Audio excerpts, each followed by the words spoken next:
ఓ కరుణా సముద్ర పురుషోత్తమ, నీ పద పంకజంబులున్ నాకు మహాధనంబు. శరణాగతుడన్నను చేతబట్టుమీ, నే కపటాత్ముడన్ పరమనీచుడ, నేరము లెంచబోకుమీ. చేకొని తప్పులన్నీ క్షమజేయుమి, ధరుమపురి నృకేసరీ.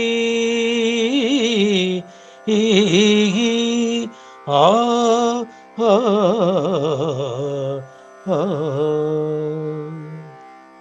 భావం: ఓ కరుణా సముద్రుడా, ఓ పురుషోత్తమా, నీ పాద పద్మాలే నాకు మహా ఐశ్వర్యం.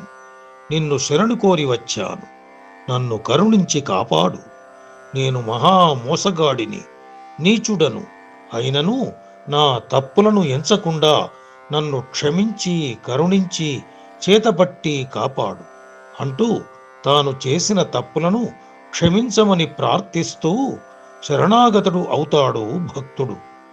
ఎందరో ఎన్నో తప్పులు చేస్తుంటారు, కానీ తన తప్పులను తెలుసుకొని వాటిని క్షమించమని పశ్చాత్తాపపడితే కరుణామయుడైన నృసింహుడు దయాదృష్టితో తన భక్తులకు ముక్తిని కలిగిస్తాడు అనే భావనను శేషప్ప ఇక్కడ తెలియజేస్తాడు.